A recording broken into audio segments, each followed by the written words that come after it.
have become a little bit more knowledgeable, if I may. Welcome back to the Model A Mabel neighborhood. I have put about 60 miles on Model A Mabel at the time of this video. So far, all has gone well with the new head install.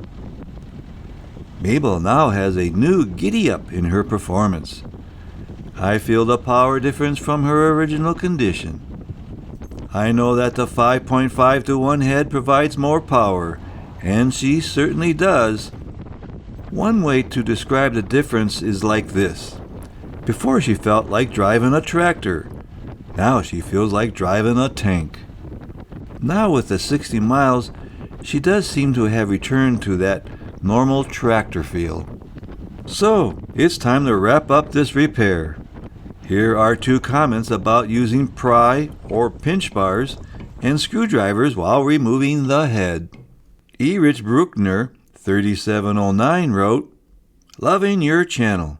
I have to admit it makes me cringe seeing pry bars used in this application. So easy to bugger up the sealing surfaces. I am really enjoying vicariously going along with the adventure with you and Mabel." Also, Daniel Brosu, 8177, wrote, "Hope I didn't murder your name. Shouldn't use screwdrivers and pinch bar for prying. Use wooden edges only." All right, let's talk about the pry or pinch bars first.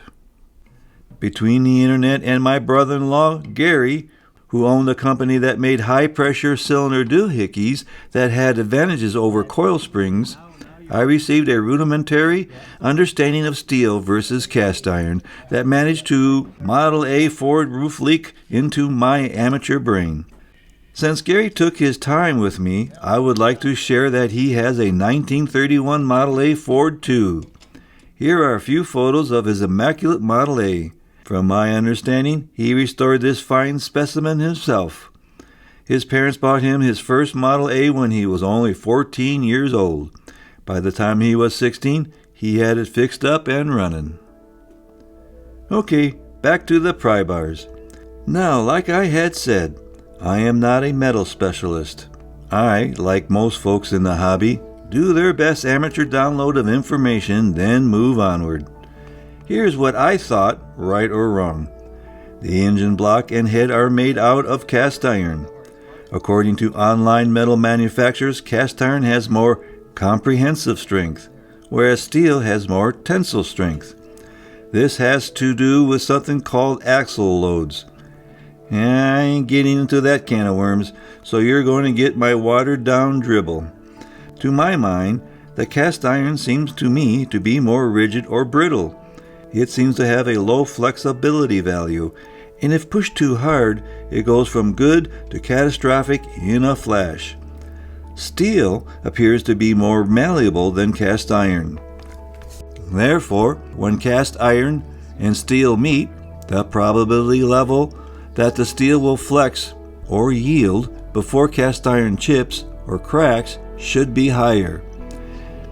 It is not without risk, and I do not suggest prying with abandonment.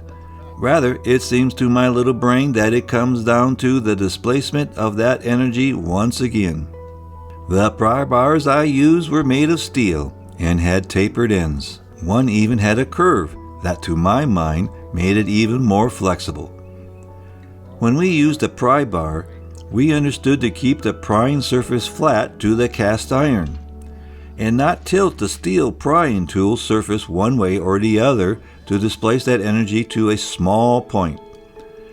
By keeping the prying surface flat and displacing the applied energy to the block and head, any built-up resistant displacement of energy should go into the steel bar first, and that steel bar also should yield first. Now the key word here is should. How you approach your work and head removal is up to you, and what methods you feel comfortable with in applying. Everyone is responsible for their own work and approach. With Mabel's head removal, it was critical to be aware of how the applied energy was being displaced. Thus, in summary, the hypothesis I was operating under was that the steel tool would flex or even bend, that is, yield, before damage to the engine block or head would occur. That was provided the displacement of that applied energy was over a wide area and not focused to a point to allow the applied energy to cross over into an exceeded comprehensive strength of the cast iron. Now for the screwdriver. I kind of agree and think that it may be a bad move to use. Why? The end is a narrow surface, but then again, the nickel-coated steel shaft isn't wider than the screwdriver end, which to me lowers the probability level for energy displacement to be exceeded. Nevertheless, it is much easier to tilt the tip of the screwdriver without conscious knowing. I will add that once work had started, a deep focus on getting that head off occurred, which contributed to overriding precautions for such possible damage. Although avoided here, the valves are very vulnerable. Nevertheless, learn from me that a deep focus on getting the head off can narrow one's vision down to not seeing potential risk. Taking even a 10-second break can help restore oneself back to the big picture. Okay, well, now my grumpy old man comment received a couple of votes against my self-analysis. Here, JT1454 wrote, "Good video. You are not a grumpy old man, just someone who inspects the parts you pay for before installing them. Most purchasers would have put faith in the quality and just installed as they got it. A lot of Model A vendors sell the same item from one manufacturer. The vendors are just the middleman in this. They sell what they get and probably don't inspect every piece they get.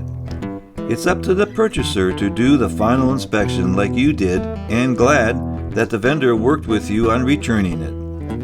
What is your Chihuahua's name?" Okay, important things first. My doggy's name is Max, or Maximus. We think he is part Chihuahua and Jack Russell. Oh boy, he certainly has the Jack Russell temperament. Thank you for the support, and what you say is true. Christian Stage 1501 wrote, "You are not grumpy.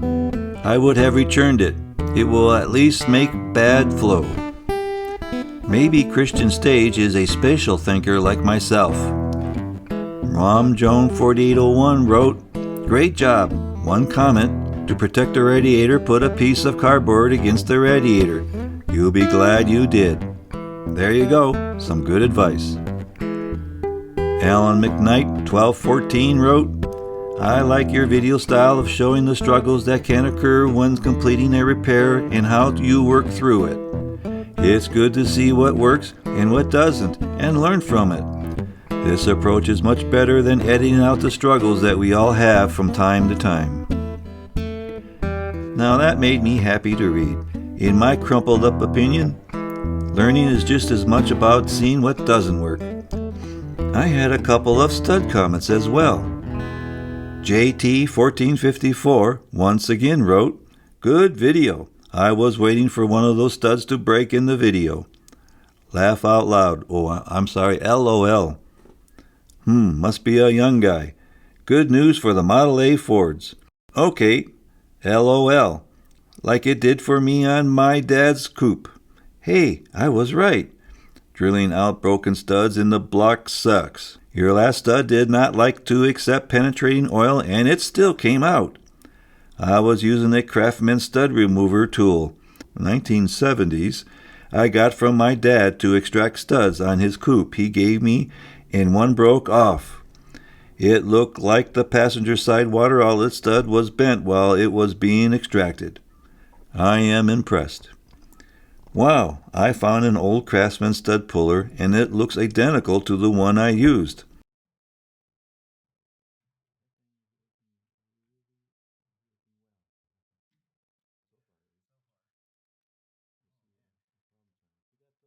I know that middle-aged pup Josh was really good at slowly and gently wiggling the wrench to help break down any rust bonding.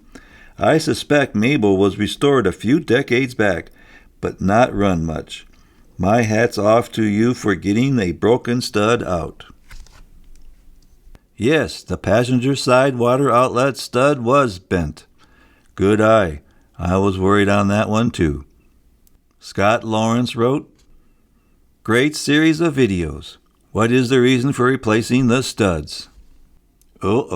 In working for quality and reliability in the electronic component industry, one stress we did on these components was called temp cycle. That is where we would ramp the electronic components from very cold to very hot for typically 1,000 cycles over a designated period of ramp cycles. If we found early failures, we had to redesign the electronic component to meet the 1,000 cycle standard.